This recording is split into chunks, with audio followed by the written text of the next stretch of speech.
Hello, YouTube. Hi, welcome to my YouTube channel.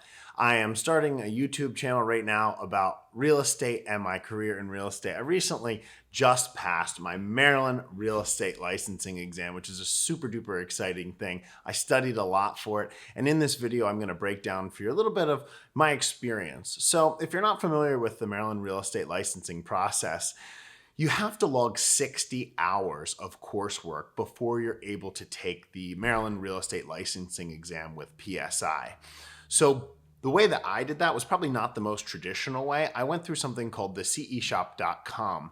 And a lot of people that I know probably took their real estate licensing course with an agency or with a school or someone that taught you the class, an actual person. And on the CEshop.com, I learned this entirely online through the book and through the quizzes and sections that they taught you. So I guess if I was to tell you how I feel about it, I think it's a little bit different than your traditional in-person class.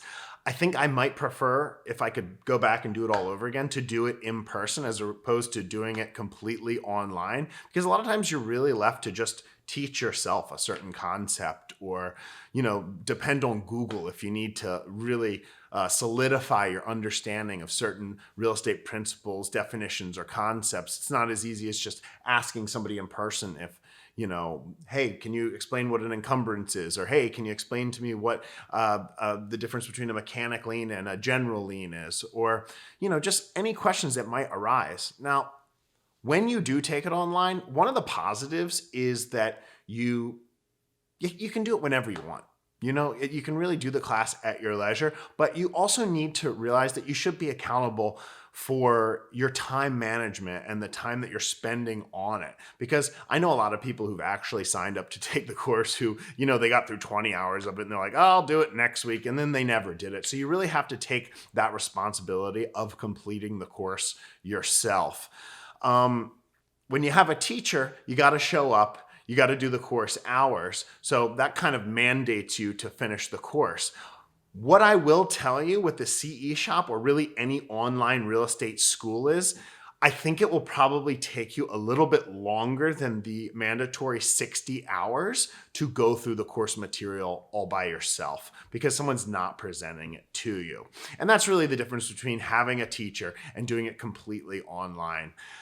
With the CE Shop, I believe there's 27 sections, and each section will have a number of units that you'll have to go through in order to graduate to the next section, and then you take your final proctored exam. So some of the quiz questions on there, they get a little bit frustrating and can be quite annoying sometimes. I remember one of the questions was, if you made a contract to buy a time machine and you could go back in time to meet Abraham Lincoln, would the contract be void, voidable, enforceable, or non-enforceable? And you're just looking at this like, what does this course have to do with? Is this a science fiction lesson or is this a real estate class? And it just is, you're like, come on, let's keep these things on topic and relevant to what I'm doing here. Because after you've spent a number of hours and they start to add up, you just really get to the point where you want to finish the course. You want to complete what you've set out to do. And when you finally do get to that last section, there's going to be a couple practice tests on the CEshop.com. There's a Maryland test if you're doing it in Maryland or your preferred state. And there's also a national test. There's going to be more national questions, obviously, than state questions. And a lot of times the state questions can be more difficult than the national questions. Little food for thought if you are considering taking your real estate licensing exam. Now, when you do it online with the CEshop.com, you do have to do a proctored exam with the proprietary browser. This for me was totally frustrating. The proprietary browser, it's certainly not designed by Apple engineers. It tended to crash. They told me online that I needed to get a Windows computer to take it, even though they offer an Apple-based version. That also crashed.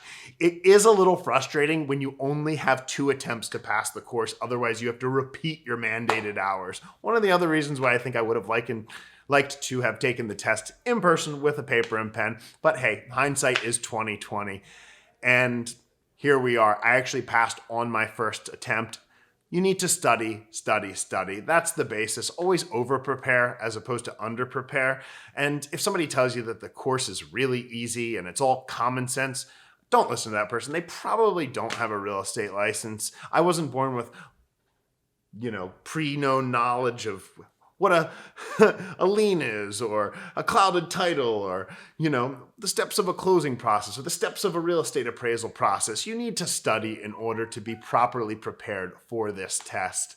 So that's my best advice to you. I hope this video was helpful and you enjoyed it. If you did, please smash the like button, smash the subscribe button, and stay tuned for more content from my YouTube channel. Have a great day, and I'll see you on the internet.